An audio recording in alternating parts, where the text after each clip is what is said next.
Dreamcon, man. Let's talk about this shit, you guys. Look, so the 2022 Dreamcon that just passed over in Dallas, that was the Arlington Esports Stadium, you guys. I went to it. I actually bought the VIP badge. Let me show you guys the badge that I have real quick, man. So I spent the $150 to get the VIP pass that was for this year. And so I had a good time. I had a great time, actually. I really, really enjoyed it. I feel like it was a bunch of great people, very amazing people there, a lot of like-minded people there, and it was just fantastic. It was an overall great experience. I'm not gonna lie. And I think that the events that were there was great. But let me tell you something, you guys. This new round of tickets is blasphemy. I was feeling like it was a bit of a money grab. The way that the entire event, for it to be 4 to almost 5 years going on, you guys, I'm gonna just be 100 with you guys. This is part of the reason why I just really dislike going to black-owned, black events in general. I love black people. I love being around them. I love going to this. Not that I don't like that. I just hate the lack of professionalism that comes from black people. Yes, we are talking about that shit, you guys. Yes, I'm saying that, and this is exactly what happened, and this is what I experienced at the esports stadium. I experienced a lack of professionalism from the staff at the esports stadium, as well as from the actual organizers of the event, RDC World. Now, let me explain to you what I mean, you guys. So, I bought the VIP pass, right? The VIP pass, what it was supposed to do was supposed to grant you access to just be able to skip lines, grant you early access to certain things, you know, have the little VIP panel and stuff like that, get to meet up with everybody, whatever. And, you know, that being, this wasn't a VIP plus, it was just a regular VIP pass. And, you know, still for $150, like, are you serious? Why? Why is it costing as much?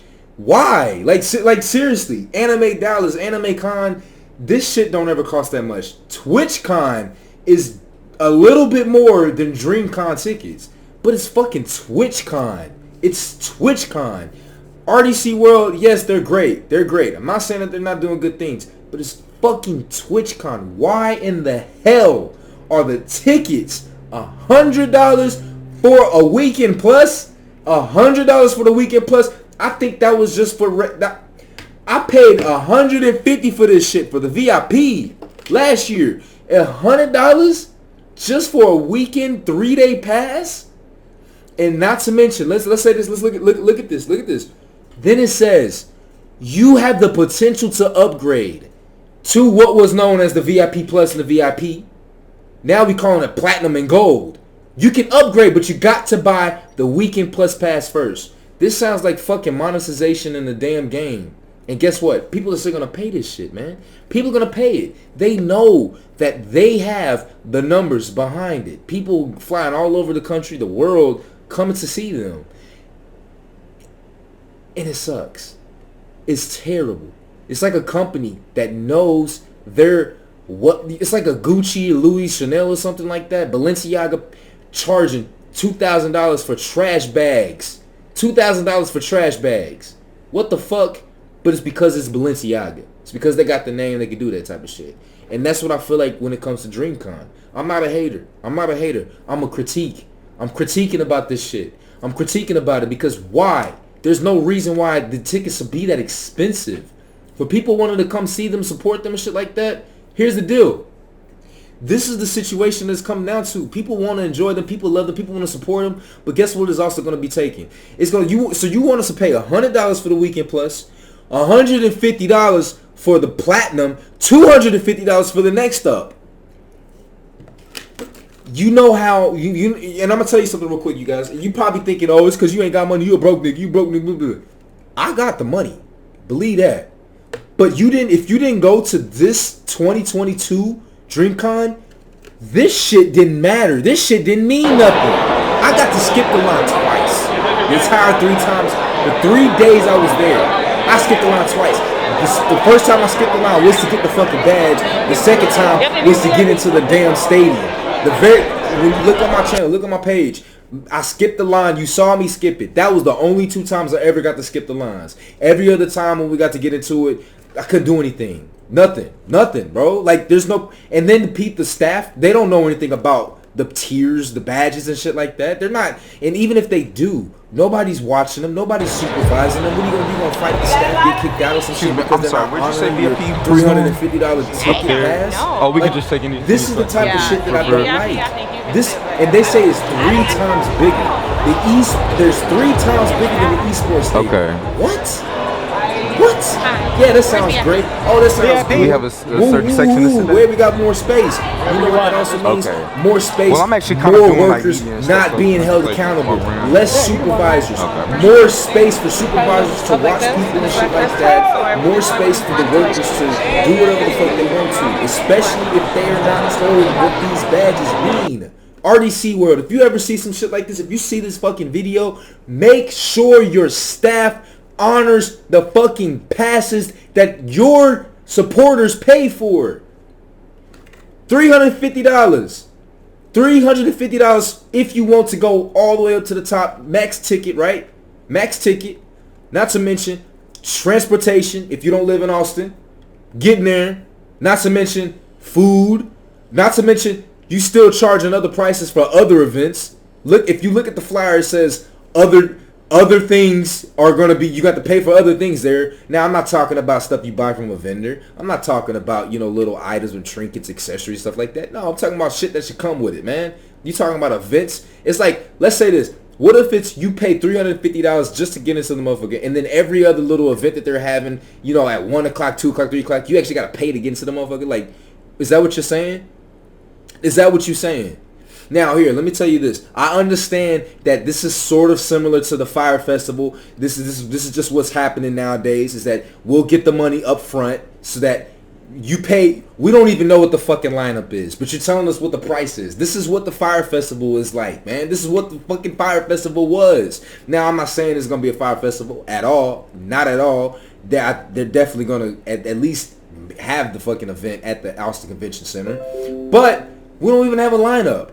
People are paying, expecting, wanting something. Don't even know what the fucking lineup is. People could drop. You know what I mean? It's like it's just all weird. So what happens nowadays is that companies, big vendors, big events, whatever, will get the money from the pre-sales, use that money down as the down payment. Look at the baby, right? The baby, his show got canceled. People bought tickets, but it wasn't enough people for it to turn a profit. So the venue canceled it. The venue canceled it. We're not gonna make our money. Fuck it. Let's give everybody their money back.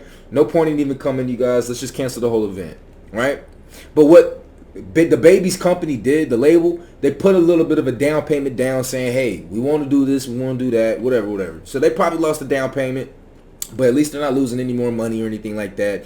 But the pre-sales is what drives it. It shows you who's all going to come. Now, the people are definitely going to come, but it's like, why is there so much damn money, you guys? I'm thinking it's because they're taking the money and they're using the money just to pay for the motherfucking event. I'm not saying that they broke. They definitely ain't don't fucking broke, but the money that we're paying for these tickets is paying for the event that they're throwing.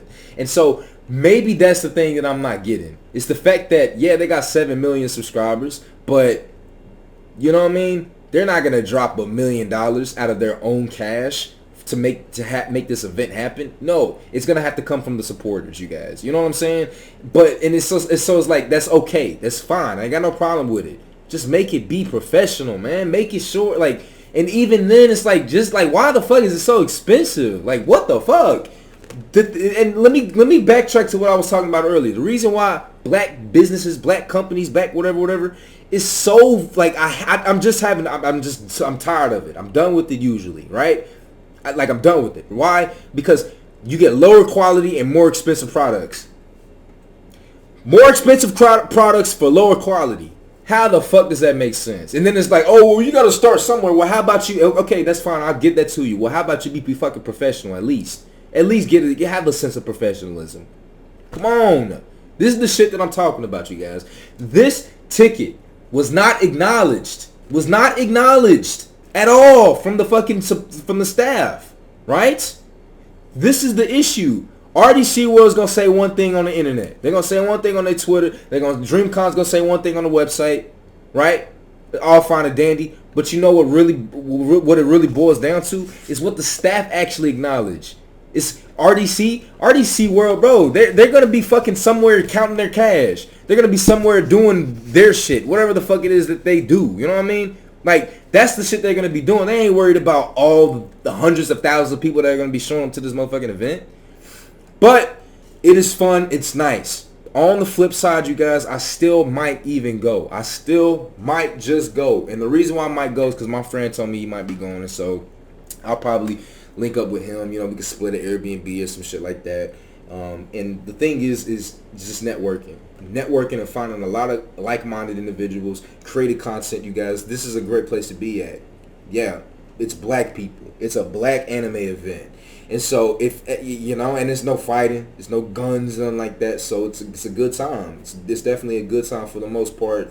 I do just say though, it's like I think that, you know, if you're gonna go to it, I think you should have an open mind. You definitely should have an open mind. It just feels like I don't even want to get any of these other tickets because it's just like I just feel disgusting. I would feel disgusted at myself for paying all this money for these damn tickets, man. But with that being said, man, it's your brother Trey, man. I'll see y'all in another one, man. What y'all think about this? Last but not least, man, this is my last opinion about this Dreamcon event. I think and I wish, and of course I understand that it's ultimately up to the individual, but I wish that there were more networking, more communal-based panels, stuff like that, to kind of get the crowd engaged with each other, because this is supposed to be a get-together, a thing like that, you guys, and I think this is something that people fail. They fail at, right? I think that the vendors and the panel speakers, I think they underestimate the power that they actually have on their panels, because people have paid their money and they're coming for an experience. They don't know what to expect, and they're literally pretty much down for almost whatever. Everyone's coming in there, sitting down, you know, listening to whoever's speaking, talking about whatever.